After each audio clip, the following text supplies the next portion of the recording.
Okay, dog. okay. Oh, we're going live, homie. We're going live, fool. Going live. Going live. Good chigga. I tweeted out a minute ago that Chick Hicks is a Piston Cup champion, and you can't take that away from him. Former and forever Piston Cup champion. I think Susan's listening to us in the other room. Look at her being supportive. Anyways, welcome into NASCAR by the Nonsense. Been a couple weeks for me. We took last week off. Did you also take last week off? Yep. I thought so. I was supposed to have this big dirt late model racing event. We kind of got screwed and thrown under the bus and spit off a boot off stage. Whatever Eminem went through, that's what we went through. No, whatever Chick Hicks went through. Yeah, whatever. Chick Hicks is a champion. All right. Champion, dog. Anyways, so welcome into NASCAR by the Nonsense. Been a couple of weeks for us. We may take a week out of the next two off just because obviously there'll be no racing. May very well have a show next week. We're going to kind of discuss all that. Obviously, you never know what could come out of New Hampshire. Welcome back, Kings. We got Antonio in the chat. Should be a fun episode. We were originally going to talk a lot about Atlanta. We may talk about Atlanta briefly. We'll go ahead and hit that now. Just a quick 30, 45-second recap. Atlanta, a lot better race than I thought. I think a lot better race. I mean, I know in the Motorsport Ministry, your solo podcast, which you were knocking out of the park, you mentioned a better race than most of us expected. But really, even before the event, Atlanta announces they're reconfiguring. They're adding – I didn't realize I'm kind of lesser excited now. They're literally adding 4% banking in the center of the corners. Dale Jr.'s ran the track on iRacing. He said he couldn't really tell a difference. Obviously, iRacing is still iRacing, though. They're going to repave Atlanta, which means with 550 horsepower, they'll be able to get to about 172 miles per hour instead of 170. Just joking. But could you imagine the old package at New Atlanta? They'd go like 213. They would be flying around there. But your quick thoughts on Atlanta when they officially announced the repave, reconfiguration. I know you've hit on some of this on your other podcast, but just quick thoughts on that and what the race was Sunday. I mean, in terms of the repave, I gotta wait to see it before I get my opinion. From what it sounds like, they're trying to make a baby Daytona, baby Talladega. I mean, the width is 40. It's going to be 40 feet, exactly the same as Daytona, 28 degrees. They're basically doing a 1.5 mile version of Daytona, Talladega. So, but then again, that's what they were trying to do with the 550 package, and that's not what's happened at all. So, we'll see what happens. In terms of the race, like I said, it was a lot better race than I thought it was going to be, a lot better race than most people thought it was going to be. You know, Ross Chastain coming in clutch for Kurt Busch. That was pretty awesome to see. That edit that Kurt Busch did was also hilarious to see. So, I believe that my rankings, I ranked the number one. I gave it an 8 out of 10. Probably a lot higher than most people, but I just thought it was a really damn good race. It was a lot better race. I really expected it because they ran the 550 horsepower. I really expected a snoozer. And it was a pretty good race. Obviously, the battle up front sort of got exaggerated because, let's be honest, it took another car getting in the way of another car for the race to become interesting because Kurt was not going to run down Kyle late in that race by himself. The controversy with Ross Chastain was beautiful because we have Kyle Busch fans whining 3 and 4 days later. Kyle Busch has 222 NASCAR wins, 59 of them in the Cup Series. He'll be okay, all right? He will be okay. Everybody tried to talk about team orders and doing this. Ross Chastain gave his teammate the bottom. Anybody would give their teammate the bottom in the situation. He just so happened to be in the same lane Kyle was running. He just so happened to slow Kyle down. Hey, I guarantee you if Truex or Hamlin or somebody was in that situation, you would see some sort of maneuver of the same caliber take place. Listen, sometimes racing happens, folks. Joey Logano completely screwed Chase Elliott out of a win at Homestead last year. I'm sure there's other situations that have happened that I've seen many, many times that you don't see. We've seen Joe Gibbs Racing themselves make certain teams give another team a pit selection. Folks, it happens. You have teammates in auto racing for a reason. There's a difference between team orders and a difference between helping each other. There's also a difference in team orders and, hey, we're running first and second, and we need you to do this. And you're running first and you're running 22nd. Do you mind taking a different line when he laps your ass here in a couple of seconds?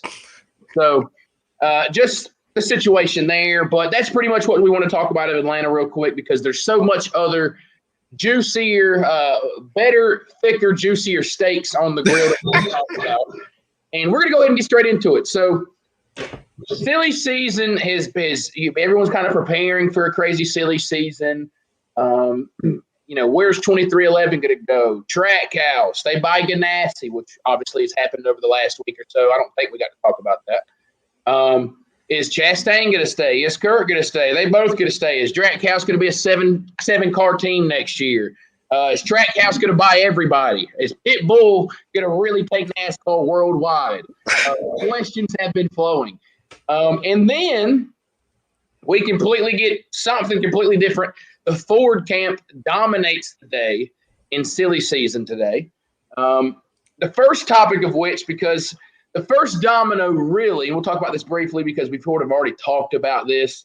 First domino came out about 3-4 weeks ago. There was a big, heavy rumors that Keselowski was going to Roush Fenway, be a driver / part owner. He wants ownership in a Cup Series team. We found out today, Penske said not only no, but hell no. We could not make that happen, which, come on now, Roger. He could not make that happen. So Keselowski's going to Roush to be part ownership. We already kind of discussed that. We don't really have to discuss further. I think me and you both. Keselowski's probably done running for championships as a driver, but I think they could potentially run for wins. I think it's to benefit Roush. Keselowski's going to have to probably take a little bit of a step back. We could see him kind of be more like a Kurt Busch. Maybe he wins once a year and try to elevate that team, put a big run together in the summer months to make the playoffs. I think we both kind of are on the same page with Keselowski, but his days of probably being a Cup Series championship threat probably gone unless something majorly happens with Roush Fenway in the next year. But the next big domino, really, this wasn't the first domino, but it was part of that domino. It was a big-ass domino that fell today because it was like a 2-3-parter. And that is Austin Cindric officially moving to the Blue Deuce, even though it's no longer the Blue Deuce. It's kind of just the Deuce. So Austin Cindric officially moving to the 2-car. Were you surprised by this? Because shockingly, half Twitter was, which I'm not really sure why, but I'll give it to you. Did you expect this move to happen? And how'd you feel when you got the news that Austin Cindric officially, not under the Wood Brothers as he was previously announced, but officially under the Team Penske roof in the 2-car? I'm not surprised, but as I said in my show, I don't approve of it, honestly. It doesn't seem like Penske to just put a rookie in a main championship caliber car, put all that pressure on him when you can put him in basically the development car, which is basically what the Wood Brothers is, take all that pressure off him. Kind of like what I said before, what I said in my Stuart Haas episode for the Motorsport Ministry, where I talked about how Cole Custer and Chase Briscoe, they were kind of tanking, quote unquote, so they could just give Cole Custer or Chase Briscoe mileage so they don't have to worry about pressure of, competing for championships or playoff spots. They would have done that. I think they should have done the same thing with Cindric because, he's going to be a rookie and just get his feet under the water. But he's going straight into the 2-car. So you already know he's going to have, expectations of compete for playoffs, compete for wins, compete for championships right off the bat. So, it makes sense, but I don't really approve of it, honestly. I think it would have been better just put him in the 2-car, in the 21 car. I 100% approve of the move. Who else going to put in the car? Brad Keselowski, they expected to sign. Here's my thing. Said 100% we expected to sign Brad Keselowski. Brad Keselowski gets the hell out. Who else are you going to put in the car? Ford does not have many development drivers. They will have to get better. They've got to get more Xfinity teams. They've got to get better truck teams. Haley Deegan is their next star that it looks to be 4 to 5 years out because she is not picking up the pace in the truck series very quickly. You dang sure ain't going to put Riley Herbst in the car. So who are you going to put in that Penske car? Here's my thinking, and I know you would have hated this idea. And even I don't really approve of the idea also. But honestly, you might get the same results either way. Honestly, you should have put Matt DiBenedetto in the 2-car for 1 year. Just see what he can do. Be like, okay, here's your best shot. You got 1 year to prove yourself. If you can't do shit with it, you're gone. We're putting Cindric in. Austin Cindric has looked more likely to win a Cup race in his 5 or 6 starts than Matt DiBenedetto has in 6 seasons in the Cup Series. Who knows what would have happened if he did not break at Road America? Everybody forget he was leading and in the top 3, and then the car literally broke because he was driving the damn wheels off of that thing. I'll be right back. Give me one moment. Yeah, something's about to murder Armani on his side. Probably. Probably. But yeah, my thoughts for everybody that's still watching, as Armani will be back in just a second, is who else are you going to put in that car? There's nobody else that Penske has lined up. They only have one Xfinity car now. He is, Cindric is the guy at Penske. His father works for the company. He's worked for the company a long time. Austin Cindric is going to be the future of Team Penske for right now, for a long time. It's going to be very hard to see him in something that is not a Penske ride. I just don't see. And now we got our money back. Are you going to be alive? For now. What was it? Just need the door open. Okay, I got you. Pretty much I was saying, there's nobody else that you have in line for that car. Penske only has one Xfinity car. Tim Cindric works for Penske, has worked for Penske for a long time. Austin Cindric is the future of Team Penske. Whether that's good or bad, I do not know. 2 years ago, I was not high on Austin Cindric at all. I thought really the first half of last year, I still wasn't sold on him. And then the back half, he did everything right. I heard you say on your other podcast, the Motorsport Ministry, he would have won the Xfinity title regardless if there was a playoff or not. Yep. I think it was like 40-some clear Briscoe. He was that consistent at the end of last season. So, the playoff, he only won because of that. Nope, he won it fair and square in the Xfinity Series last year. Sucks that we can't just have that happen naturally. But, Austin Cindric deserves to be in the 2 car because and I'm not going to say, is he Keselowski? Remember, Keselowski arguably should not have been in the 2 car back in 2011 when he got that car. He ran terrible in 2010. In the Xfinity Series, though, he was a star. Austin Cindric in the Xfinity Series is a star. He's the favorite to win his second Xfinity Series championship this year. That's just kind of the situation that's going on there. And he deserves the 2 car for the simple fact that nobody can give me a name that deserves the 2 car more than Austin Cindric. Matt DiBenedetto is nowhere near should be in that 2 car. I get what everybody wants to say. For one, he brings no sponsorship, clearly. For 2, he hasn't gotten close to winning Cup races frequently. What makes you think that's going to happen in the 2 car? I think Austin Cindric automatically gives them a better shot to win races than Matt DiBenedetto. Matt DiBenedetto has 0 wins. You can count them on one hand. Actually, you can count them on no hands. 0 wins in NASCAR's top 3 divisions. Austin Cindric has 12 Xfinity wins, a truck win, and a championship. Enough said. That's his car to be in. He's rightfully earned that 2 car. Yes, would it have been nice to see him and stay in the 21? Go to the 21 and move on. Yes, that's perfect picture. That's always perfect picture. But guess what? Brad Keselowski wants to play a bigger role in this sport than just be a driver. Brad Keselowski's been frustrated with Penske for a while now. We've all seen that happen, and he's leaving. So at the end of the day, they couldn't secure Brad. Cindric deserves the ride. What was that? Turn off the light. So we're going to get into Benedetto in a second. The second part is a part that a lot of people didn't see coming. Now, I first saw this rumor, I believe, yesterday, maybe the day before. It might have been 2 days ago. When all these kind of rumors I saw for the first time from Reddit that someone shared, and I texted one of my contacts, and he didn't really have much on the Harrison situation, but it came up. There was a rumor that Harrison Burton potentially to the 21 a couple of days ago. No. Remember, it was Door Bumper Clear. That's who said something. Door Bumper Clear said something. They recorded Monday. It dropped late Monday night. That a former guest was going to be at Wood Brothers, and that the Wood Brothers know who their driver is going to be. People pretty much narrowed it down to either Jeb Burton or Harrison Burton, and Jeb Burton is nowhere near ready for a Cup Series ride. I'm not even going to argue that Harrison is, but Harrison is more than Jeb is. Harrison Burton officially announced to the Wood Brothers Penske for 2022. Dex Imaging, I believe I heard, is coming onto the car. Thoughts on that? I know it was a bit unexpected, kind of a domino that no one really heard falling, but thoughts on Harrison Burton driving the iconic 21 car? I'm still trying, because I talked about it like on my show. I talked about it in the sense like how this is going to hurt Toyota. I didn't really, it will. Trust me. There's a reason why I'm saying it will. It won't. It will. It won't. Truex is on a 1-year deal. Who's going to replace him next year if he retires?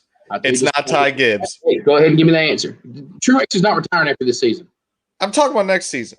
it'll be Ty Gibbs. If Truex leaves, they'll probably sign Truex to a 1 or 2 year extension. They'll move. Remember, Denny Hamlin's most likely going to roll somewhere in the next few years. Just it'll be fine. Harrison Burton 2021 is interesting. I don't know what to think about it because it's like you're gonna get. I feel like you're gonna get the same things you're gonna get from Matt DiBenedetto in terms of like you're gonna get Matt DiBenedetto 2021 in Harrison Burton. Maybe a little bit worse just because if he's got little and just no experience on the couple besides that one Talladega run. So I don't know what to think about it. I just don't know. Just because it kind of just I saw like one thing about that rumor and I was kind of just like, okay, that's not happening. And now what's happening is kind of just like, well, I personally, sometimes you just have a gut feeling. Sometimes gut feelings are right. Sometimes gut feelings are wrong. I've had a gut feeling for about 3 years that Harrison Burton is going to be special. I said it while I was in the truck series, and everybody just, you're wrong. He can't even win a truck race. You're wrong. You don't know what you're talking about. Goes out, wins in like his 4th or 5th Xfinity Series start, wins 4 races in his rookie season in the Xfinity Series. Sits 5th in points right now, though he has yet to win a race this year. I don't. Toyota in general has been funky, but anyways, Kyle Busch damn sure hadn't been. But it looks to be a solid prospect, a favorite for the championship. Not the favorite, but a favorite. He'll be in the mix. Do not be surprised if he makes it to Phoenix in the Final Four. I just have a feeling. Harrison Burton, everyone talks about how good Chase Elliott is and this and stuff. Harrison Burton is the same exact kid. He grew up in the sport. He's been racing since he was 5 or 6 years old. All he knows is NASCAR and NASCAR racing. It is in his DNA. Hell, Kim Burton probably could get in a car and win a race every now and then. I mean, every damn Burton in existence that I know has won races. We got a guy that runs at one of my local dirt tracks. His last name is Burton, and he's won 6 races this year. So all I'm saying is Burtons and racing are they just go together. I love this combination. I love the combination with DiBenedetto there. Again, we'll get to Matty D. You love the combination with anyone with the Wood Brothers. I like the drivers they're going with. I feel like they're hitting drivers that are on their same level. Matt DiBenedetto, though, he still should have done more. And again, we'll get to him in a second. I like that combination. Wood Brothers, even though technically they're a Penske car, I think most of us still probably believe they're probably here's your 3 Penske cars, and the Wood Brothers are right here. They're just that one step off of getting everything that Joey and Blaney and Keselowski are running. DiBenedetto, I thought was I feel like humble driver, humble team. Wood Brothers is I thought Blaney was a good combination. Pretty much you go in a damn 21 car, I'm going to get along with you, right? Blaney, Menard, DiBenedetto, now Harrison. I just think it makes a lot of sense. Again, another driver in a learning role, like you said, the 21 car, though a full-time ride who is fully capable of going out and maybe one day winning a race. It's still that step just a tick down from Penske. And one thing I'm curious about is if Harrison is a Penske product or not. Is this a long-term play for Penske? I have no clue. It feels kind of random because he's been with TRD his entire racing career. That's where he's been forever is Toyota. So I'm intrigued if this is just a Wood Brothers need somebody to fill that ride and Penske makes those decisions and let's get Harrison because we don't really have a better option and he has sponsorship money. Or if this is maybe one day Harrison's going to be in the 22 or the 12 if Blaney goes somewhere or whatever happens with the two, is he going to be a permanent Penske move will be interesting. But I really like the move. I think it's an instant – I don't want to say instant upgrade, but I think he has a higher ceiling than Matt DiBenedetto does. I don't expect him to go out and win a race next year, but I think Harrison is going to be fun to watch grow. I think he's going to be a driver that has moments of good and bad. And so I'm really intrigued to see what he can do. I think he has more natural ability than DiBenedetto does, higher ceiling than DiBenedetto does. So I like Harrison in the 21 for sure. He'll be a guy I cheer on next year. And wouldn't it be some shit if he goes out and wins a race? Wouldn't that be crazy?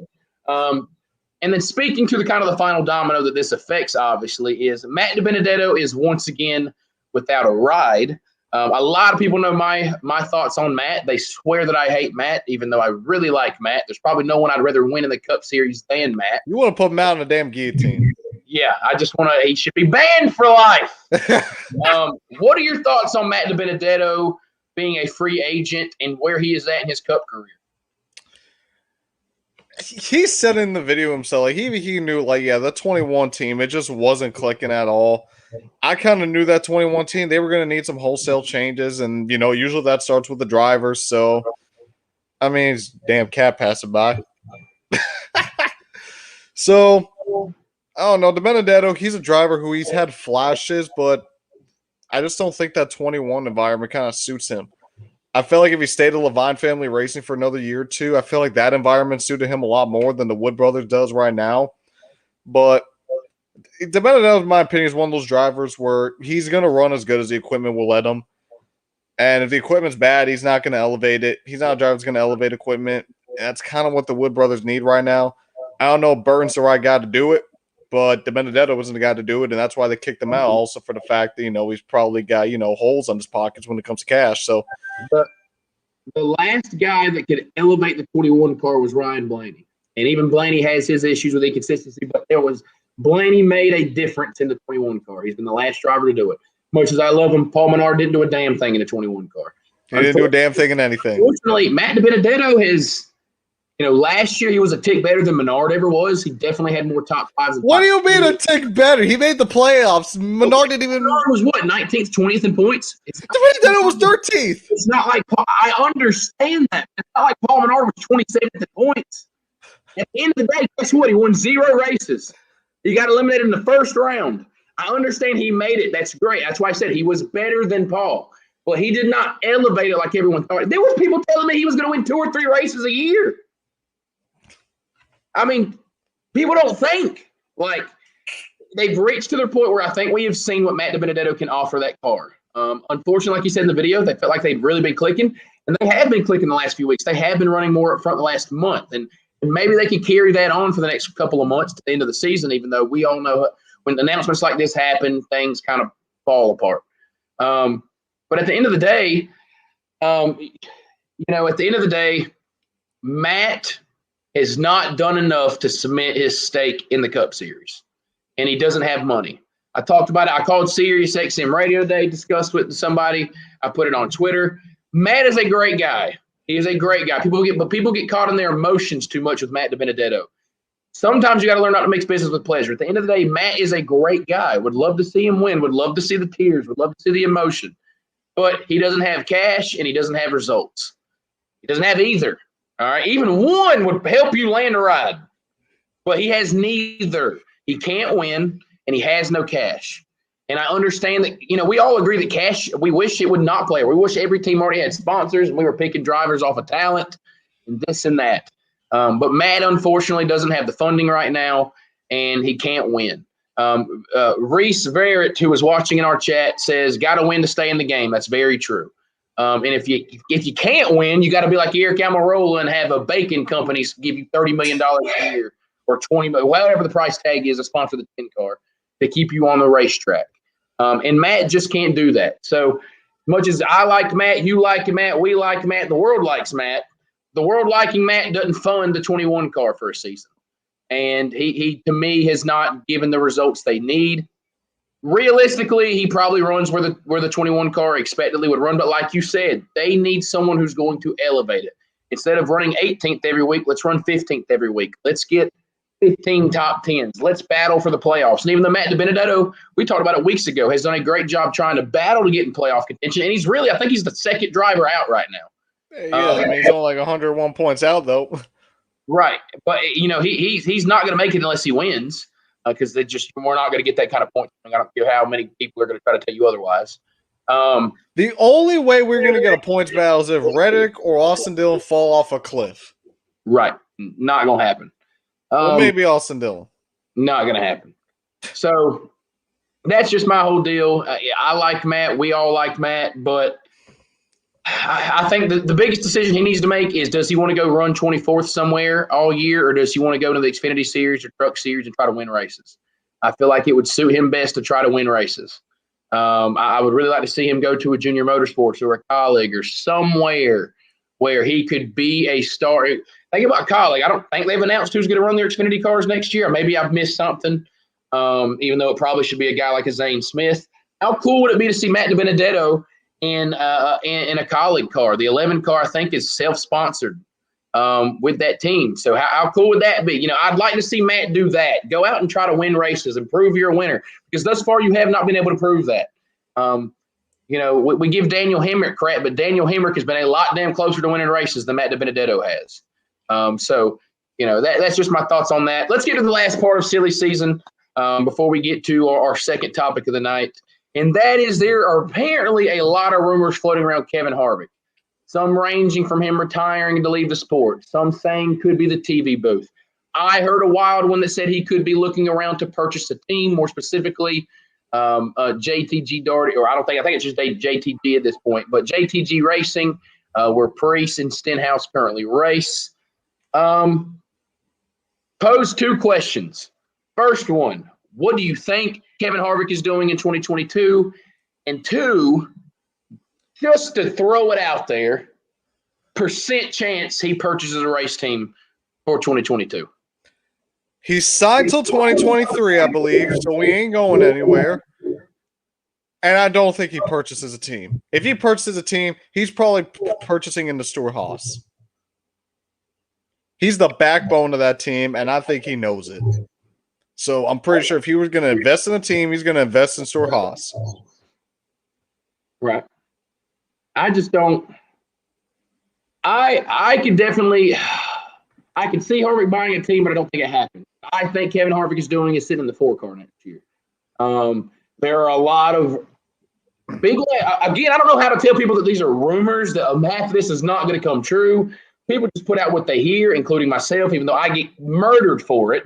That's not going to happen. So you're a liar. It's like I just said, these are rumors. I have no clue if these are going to happen. A lot of rumors are that Blaney could want to move, and the 4-car could be open, and this could happen, and that could happen. So everything is the Wild West. You don't know. And hell, who had Harrison Burton going to the Wood Brothers? I mean, anything can happen. We keep hearing silly season is going to be crazy. I personally think Harvick is sitting in the 4-car next year. Percent chance to buy JTG, I'm going to give it 15% just because when there's a rumor somewhere, that means the conversation has likely been had at some point, somewhere. There was even another guy who I think is a report, something Pastrana. I don't know what. I think he's a sports writer or something. He quote tweeted my tweet and said the Harvick rumor is true. I heard them floating around the garage over a year ago. So again, I have no clue how much validity to give to that. I don't know that guy. I don't truly know if he's in the garages. But usually these things, a conversation or two have happened before these rumors ever leave the ground. The source I hear from, there's been more wrong than right, but there's been things that are right. We heard about the NASCAR going to eliminating pit stops for some races. That ended up being true. They kind of went away from that, but that kind of been true. He was the first to tell me that there was going to be a third-party car at Richard Childress Racing, which turned out to be Trackhouse. There are things that have been true. There's also things that have not happened. So at the end of the day, I'll give it a 15% chance because it does happen. I think Harvick is extremely frustrated, so I could see him trying to get out of the car. But Kevin Harvick's been a team owner before. How badass would it be to have KHI be in the Cup Series? It's Ricky. Watch out for this because I forgot about this. Both Ricky Stenhouse Jr. and Ryan Priest are signed to Kevin Harvick management. Just remember that. That's another fold in this whole deal of what could potentially happen. So, yeah. I give it, like you said, like 10, 15% chance. I just don't see it happening. Me neither. I just have a gut feeling that it doesn't happen. Harvick seems really pissed, so why would he want to further involve himself? Exactly. Kevin Harvick's a badass, so he can do whatever he wants. So, to our secondary topic of the night. We're finally out of silly season, so if you missed that, just go back, watch the video. I finally got to sit down and watch my first SRX race of the season this past week. And damn, did they knock my socks off. I probably wasn't wearing any socks, but if I was, they probably would have been knocked off. All right. So I didn't have any local racing this weekend. I was off. I had a 3-day weekend. I took Friday off from work. All the tracks I work at were off. So we did a bunch of yard work. I would have rather been at work. But anyways, got some stuff done. Saturday night, got to relax a little bit, watch some SRX racing from Slinger. First of all, Slinger Speedway. Seen a couple quick videos from there before. Badass racetrack. The banking at that place is unreal. That place is awesome. Great racing. There's some things that you see first time that you don't like. The fun flag and stuff they use, to me, that's not really my taste. But when's the last time you see 3 or 4 cars under a blanket at a short track for more than like 3 laps in a cup race? Badass racing. Unfortunately, that's the only one I've been able to see. But what are your thoughts on SRX? To me, I'm gonna hold my little rant for just a minute. I just want to first get your thoughts on SRX and what you've seen through 5 races, including, remember, the last races this coming Saturday at Nashville. The boy Chase Elliott's going to be in town to race for them. But what are your thoughts on SRX? I love it. It's like a nice little, summer. SRX is it's a mini version of what NASCAR's been trying to do for the past 10 years. They want to go on an entertainment route. They've kind of failed at it. SRX is a mini version of basically how to do it right. Yeah, it's a good way. First of all, the grandstands work slam. Don't get me wrong. Slinger grandstands are probably a 15th of the size of Atlanta Motor Speedway, if not a smaller fraction. Okay. But the place was packed out, which that's why the truck series need to be at places like that. But anyways, another conversation for another day. Badass racing. I caught a little bit of flack. I put out a tweet that had a kind of went out there for a little bit and got a lot of motion and stuff. And, I said real racers. And what I meant by that is just guys that aren't afraid to go out there and race. That was really what I meant. Probably could have phrased it better. Said real race cars, and everybody threw a fit. What do you mean real race car? Cars that can battle. Like, there's no arrow involved with it. I'm going to outdrive you, and I'm going to drive side by side with you for 15 laps in a row because we can.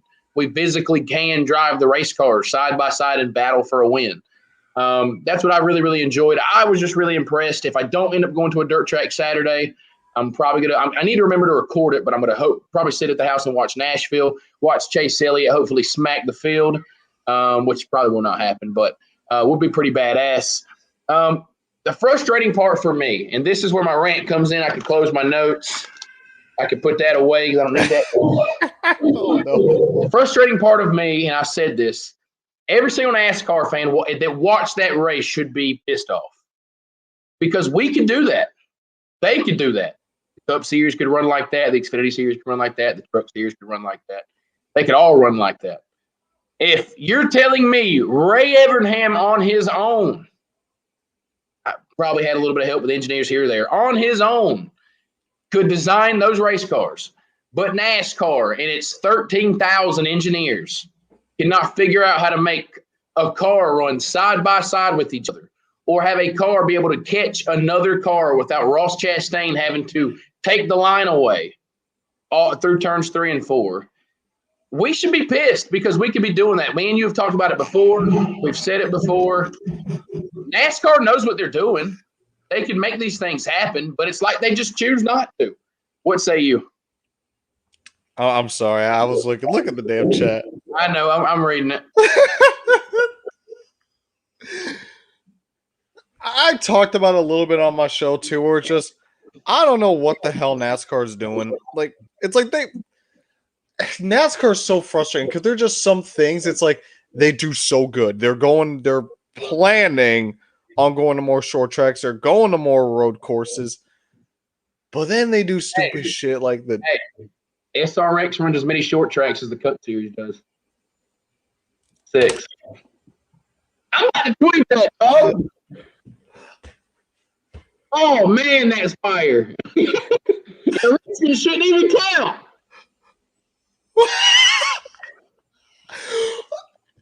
Okay, you just blew my mind just saying that. You just blew my fucking mind saying that. Continue. You continue because I'm typing this out. NASCAR. Well, they're trying to go to Nashville, and they're trying, obviously with the Auto Club, but I'm sorry, you just bobbled my mind just realizing that SRX in its whole season, I know it's only 6 races, but why do we only have 6? Technically 5 if you don't count the dirt track at Bristol. Yeah, Richmond's not a short track. Oh, okay, then what we got? 2 races? Well, we got 3 races on the short track then? I really just blew my own mind. I just thought about that. Yeah, you just blew my mind too. That is why NASCAR fans should be pissed. Don't get me wrong. Managing 12 cars is way different than managing the entire NASCAR Cup Series. I get it. But come on. I mean, SRX is doing – I like the way you phrase it. They're doing everything NASCAR has been trying – I'm going to rephrase it. Wishes they could do.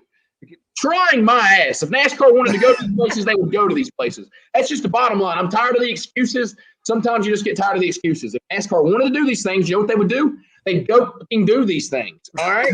If you wanted to run at Nashville this season, they would have said, we're going to Nashville. All right? I'm sure there was actually more logistics with Nashville because the pain in the ass people in the fairgrounds board and all that crap and this and that. But if they wanted to go to Nashville a couple of years ago, they probably could. The super speedway, they could have probably went. If they wanted to go, I'm trying to think, what was that fictionary track that used to be on the NASCAR Thunder games? Levi Strauss Speedway. How has that never been built, my guy? It's a mini Pocono. Anyways, badass racetrack, the most iconic creative track ever. But anyways. They go to short tracks. They actually put on a race. They have fun. They're not all bow tied up. And let me get my third button going for the cameras. They're not all tied up and looking perfect and super tight. They're just having fun racing, which was all this shit was supposed to be. Like every now and then we sit at these dirt tracks, and my promoter that I work for, he goes, people sometimes forget that the whole point of this is to have fun. Like, that's all racing is. We're driving cars in freaking circles, my guy. We're just turning left for 4 hours. Like, it's supposed to be fun. We've turned this shit into a business that we can't even have fun. We've got to go to Kansas 14 times a year because Kansas and their casino needs to make money.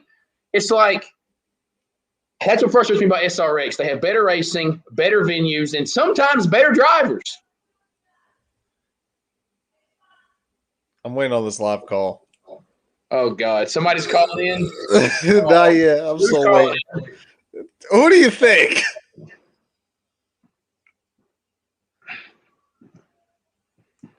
Well, you got to remember also, like, half of the tracks that they go to are like a quarter mile. You really want to put 40 cars on a quarter mile track? Look, no, I'm not – see, that's another part of it. NASCAR doesn't – it's always an excuse, right? Well, we can't run 40 cars there. Start 30. Start 25. Do what the World of Outlaws do. If 60 cars show up, guess how many start in the main event? 24. So if you're not good enough to make the show, guess what? You don't make the damn show. Like, we've created this monster in NASCAR where everyone that shows up has to get a trophy. They have to start the race. If Rick Ware can't run a competent lap time, he shouldn't run the damn race. If you go to a track like Slinger, right, at most you should probably run 25 cars at Slinger. Let's make it 30 for the Cup cars, right, because you're going to lap 51 car on lap 2.5. All right, so start 30 cars. The other 10, they all get a point or 2 points, however you want to do it. You could even disperse them 1 through 10, however you want to do it. They can still get a point. You'll get a portion of the purse money. Roll on about your business. Boo-hoo, you should have made the race. And then you have a classic race. Maybe you don't have pit stops. Maybe you take a halftime break. Like, people forget, like, NASCAR used to actually be rooted in what short track local grassroots racing is. You didn't have 14 pit stops a race. You didn't have 13-second pit stops. You know what I mean? Like, you can run a race or two without live pit stops. If I can sacrifice a live pit stop to go to Slinger in Wisconsin. And even if we don't want to take the Cup Series there, why the hell are the trucks not there? The Truck Series, I'll be perfectly fine if the Truck Series never had pit stops. I'd be fine if they, or very limited, right? Like, I'd be fine if the Truck Series, let's say they run a 25 race schedule, because I personally believe they should be trucks run 25, Xfinity runs 30, Cup runs 35. Natural progression. The higher you get, you run a chunk few more races. If you run 25 Truck Series races, 15 plus should be on short tracks. I agree with that. There's no reason they can't run dirt races. I mean, they should be like you really want them to run more dirt race after what you saw in Knoxville. They should be like a traveling, touring late model series, but even more professional. They should maybe run 2 dirt races all year. Knoxville was a combination of things. The track, even though fantastic, For those trucks, bottom line is pretty much any track you're going to put that heavy of a vehicle on, they're going to become one-lane tracks no matter where you go. They're going to become one-lane racetracks. 2, when nobody respects the hell out of each other, that's what you're going to get. When everybody just dumps everybody, what you're going to get. You're going to get a shit show, which is what it became. Fun shit show, but a shit show. It was embarrassing. There's dirt guys watching that race just laughing at these guys like, these are the best in the world. I mean, thank God it wasn't the Cup Series. For one, that wouldn't happen in the Cup Series. You say that. You did not see Bristol. You know why it's not going to happen in the Cup Series? Because we say this time after time. We always think, when Bristol's going to dirt, 30 cars are going to crash. Nothing crazy happened. They had a couple of spins, a couple of crashes, rode on about their day. Because they went to single file restarts. Cup Series, because you couldn't see. Because there were spins every other lap. Because you couldn't see. They didn't take the fucking windshields out, but that's another conversation. Bottom line is, people should be pissed because SRX is doing what we wish we could be. Short tracks, fun drivers, having fun, real race cars. I don't give a shit how goofy looking they are. I can catch a guy in front of me, pass a guy in front of me, I bump a guy in front of me, and I don't have a tire going down because I thought about touching them. Like, there's just so many different things, and who knows, maybe the next gen car helped that, but that's all I got. You ready to make New Hampshire picks? I'm ready. All right, shoot it out. Denny Hamlin. Okay, explain. I literally just thought of it off the top of my head. The dude needs a win. He is clinging. Let me talk about this. Okay, I'm going to ask you a question. What has a better chance of happening? Larson gaining the points lead or Hemrick winning a race for once in his life? Larson getting the points lead? Because how many times have we said it's like it went down to like 8 points and then 2 and then 3 and now 10. It seems like every time Larson's about to get in the points lead, something happens. So it's like, nah, man, I'm going to get that reverse card. I like that Hamlin pick. And remember, NASCAR found some things with Hendrick they did not like. And so Hendrick is not going to be the bad, fast Hendrick they have been. So we will see what happens. Remember, and when you talked before the podcast, New Hampshire is one of the few drivers tracks we have right now because no matter what package you bring, you cannot run there full throttle. You have to finesse the throttle. You have to get on the brake. And Denny Hamlin is one of the better drivers in the field. So he should be contending for the win. My guy, I predicted him to win a race before the regular season ends. I believe this is the race I predicted him to win. I'm fairly certain it was. Kevin Harvick. He's won here. I think it was a couple years ago he won here. Again, we talk about a driver's track. Kevin Harvick is one of the best drivers in the field. So I think this is a place that if Stewart Haas is going to win a race, this is probably going to be it because I think we have the road course that could technically you could spice some things up at the road course. We know Daytona to end the season. Michigan's going to really be about horsepower and aero. So I don't think you see Stewart Haas win there. Watkins Glen's a toss-up, but Harvick's not the greatest road course guy. Recently, Daytona's Daytona, so anybody, and Quinn Houff could win Daytona. So I'm going to go with New Hampshire winner Kevin Harvick. You have Hamlin. I think both those guys will be battling for the win. So yeah, I guess that's it. Got anything else? I ain't got none. Well, I'll make sure I get something for him. Make sure you go listen to his podcast, The Motorsport Ministry. I really like it. I try to listen to the new episodes when they come out. My guy's doing a good job. It's the only time you're ever going to see me serious. Yeah, man, he's actually serious. He did, man. Not one laugh has been cracked on that podcast thus far, so I've been very proud of him. Surprisingly. There's no YouTube chat there, and no live callers on the podcast, so y'all go support it. I personally listen on Spotify, but I believe it's available everywhere or a lot of places. Spotify is mainly what I use, so he don't want to talk about that, so I'll talk about it. So with that being said, we will potentially see you next week, most likely see you next week. It'll probably be the second week we would take a break. But a lot of it depends on if anything noteworthy happens from New Hampshire. Remember, NASCAR goes on a 2-week break for the Olympics after that. Why? Yeah, race because the racing world decides to stop for the Olympics. Because America. All right. Anyway, we will see you guys next time. Appreciate everybody for listening. Hope you guys enjoyed. Make sure you share it, comment, tell us what you think. If you hate us, that's perfectly fine. Prefer you tweet that towards Armany than me, but do what you want to do. With that being said, we will see you. You really want to hate the guy who just bought a bow and arrow? You can't shoot. First of all, you probably suck. Second of all, you want to bet, dog. Unless you can shoot that arrow 700 miles, good luck. Bet.